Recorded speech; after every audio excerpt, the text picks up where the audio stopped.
Hey, what's up everyone? My name is Rajiv Gogoi. Welcome back to my YouTube channel. Hello Genius. One day one question answer series choli ase. Aji moi class 10 or physics or eta question loisu. Question to page number 221, question number 6. Tumaloke goi sabo para question to. Question moi likhi disu. Sosun. Edal tamor taror biak 0.5 mm aru ludhokota 1.6 into 10 to the power minus 8 ohm meter. 10 to the power ohm rule pabor babe ei tardalor doighyo kiman hobo lagibo. দুটা part আছে কোশ্চেনটোৰ second পাৰ্টত কৈছে যদি টাৰ্ডালৰ ব্যাস দুগুণ কৰা হল ৰুধৰ পৰিৱৰ্তন কিমান হ'ব অসমীয়া মিডিয়ামৰ ষ্টুডেন্টখিনিক মই আকৌ এবাৰ কওঁ তোমালোকে যোনবোৰ সংজ্ঞা পাবা যোনবোৰ টাৰ্ম পাবা ইংলিশ অসমীয়াত সেই টাৰ্মটো বা সেই সংজ্ঞাটো ইংলিছত লিখি যাবলৈ চেষ্টা কৰিবা তেতিয়া তোমালোকৰ 11 12ত যেতিয়া ইংলিশ মিডিয়ামত তোমালোকে পঢ়িবা তেতিয়া তোমালোকৰ বহুত সুবিধা হ'ব ধৰি লোৱা ইয়াত কি আছে ব্যাস ব্যাস মানে কি হয় ইংলিছত ডায়ামিটাৰ তোমাক যদি কয় the diameter of the circle তুমি গম পাব লাগিব যে তাৰ মানে হে সাৰ্কেলটোৰ ব্যাস কোৱা আছে ঠিক আছে সো আমি ইয়াত কি কি আছে চোৱাচোন ব্যাস আছে ন ব্যাস মানে কি কলো মই ডায়ামিটাৰ ঠিক আছে ইয়াকে স্মল দিয়ে ৰিপ্ৰেজেন্ট কৰা হয় লিখিব পাৰি নেক্সট কি দিথ আছে ৰুধকতা মানে কি চোৱা টেনৰ ষ্টুডেন্টখিনিক এতিয়া তোমালোকৰ কামত নাহিব তুমি এতিয়া ইংলিছত শব্দটো লিখি থৈছা কিন্তু যেতিয়া তুমি বহিখনত অসমীয়া শব্দটোৰ কিনাৰত ইংলিছ শব্দটো লিখি থবা ন চিনাকি হ'ব ন তুমি সেই শব্দটোৰ লগত তেতিয়া 11 12 তোমাৰ বহুত সুবিধা হ'ব সো ৰুধকতা মানে কি ৰুধকতা মানে হৈছে ৰেজিস্টিভিটি আৰু এই কেনেকৈ লিখিব পাৰি ৰো সিম্বলটোৱে লিখে ন ঠিক আছে আৰু নেক্সট কি আছে ৰুধ মানে resistance কি আখৰে r টো লিখিব পাৰি ন আৰু দৈৰ্ঘ্য মানে length l লিখিব পাৰি small l ঠিক আছে এই শব্দকিটা ডায়ামিটাৰ ৰেজিস্টিভিটি ৰেজিস্ট্যান্স আৰু ৰুট মনত থাকিলে এতিয়া চোৱা কোৱেশ্চনটো কি দি থোৱা আছে ব্যাস দি থোৱা আছে ন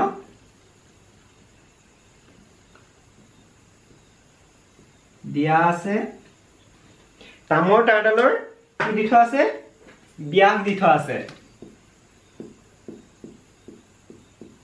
ব্যাস মানে কি কলো মই ডায়ামিটাৰ ন ডি ডায়ামিটাৰ কিমান দি থোৱা আছে 0.5 মিলিমিটাৰ ঠিক আছে আৰু কি দি থোৱা আছে ৰুধকতা তাৰ মানে ৰো দি থোৱা আছে ৰেজিস্টিভিটি কিমান দি থোৱা আছে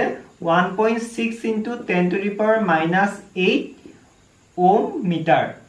ঠিক আছে তাৰ পিছত ৰুট দি থোৱা আছে ৰুট মানে ৰেজিস্ট্যান্স r লিখিব পাৰি ন ৰুটটো সো r = 10 ohm দি থোৱা আছে এতিয়া আমাক কি উলিয়াব দিছে l উলিয়াব দিছে l = কিমান ঠিক আছে দেখো পাইছা এতিয়া so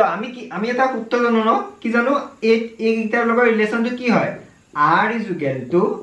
rho l by a এটো জানো সো এই ফৰ্মুলাটো ইউজ পাতি দিলে আমি পাই যাম কিন্তু তুমি ডাইৰেক্টলি সচন সব দি থোৱা আছে নি rho দি থোৱা আছে a দি থোৱা নাই d দি থোৱা আছে আৰু l দি থোৱা আছে নি নাই l উলিয়াব দিছে আৰু r দি থোৱা আছে ঠিক আছে আমি ইউনিটটো চাব লাগিব হা সো a উলিয়াবলে হলে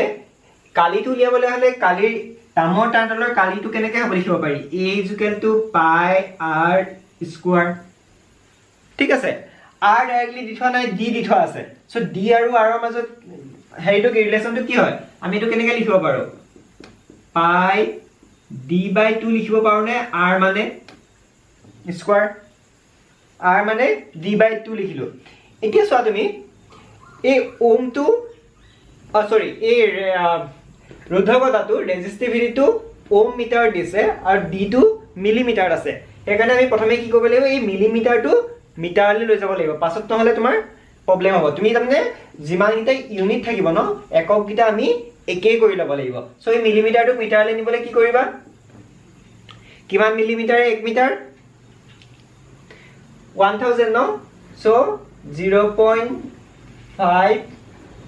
divided by 1000 এ ডিভাইড কৰিবা কি পাই যাবা এটো মিটাৰত পাই যাবা হল সো এতিয়া ইয়াত এটো পুট কৰি দিয়া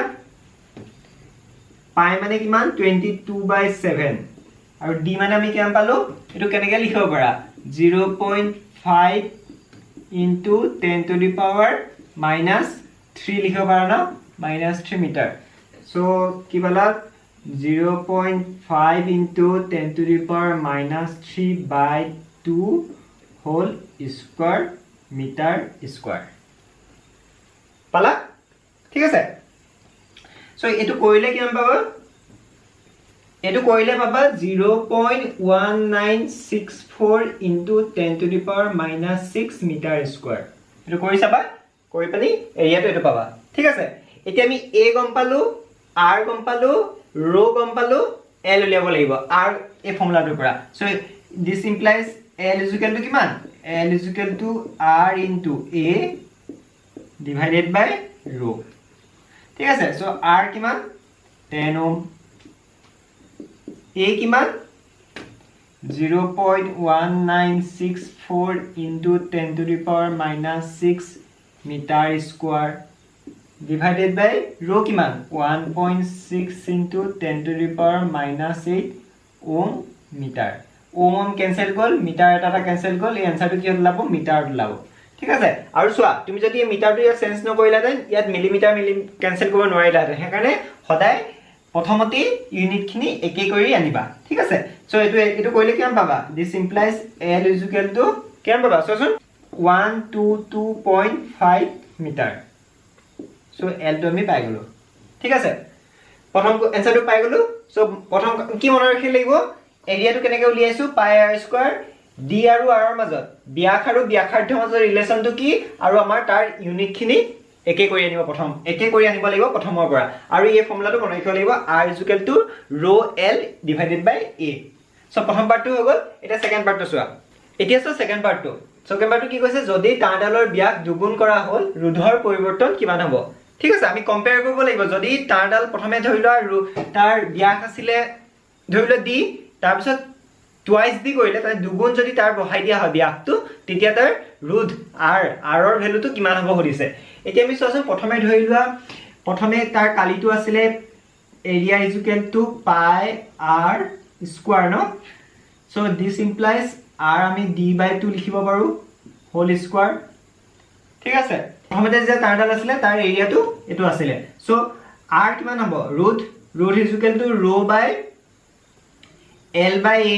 ঠিক আছে so this r1 ha so r1 is equal to this implies r1 is equal to rho একি l একি আছে এৰিয়াটো কি হৈ যাব pi d square by 4 whole into 4 so এটো পালো আমি r1 ঠিক আছে তাৰ পিছত কৈছে যে যদি a2 pi r2 by 2 square pi যদি এই d টো দুগুণ কৰি দিয়া হয় তানে টুৱাইস দি কৰি দিলে ঠিক আছে টুৱাইস দি লিখি দিলে দুগুণ হৈ গল সো ইয়াৰ কি হ'ব পাই 4 সৰি 2 টু ক্যান্সেল হৈ গল সো পাই d স্কয়াৰ হ'ব ঠিক আছে পাই d স্কয়াৰ হল এতিয়া চোৱা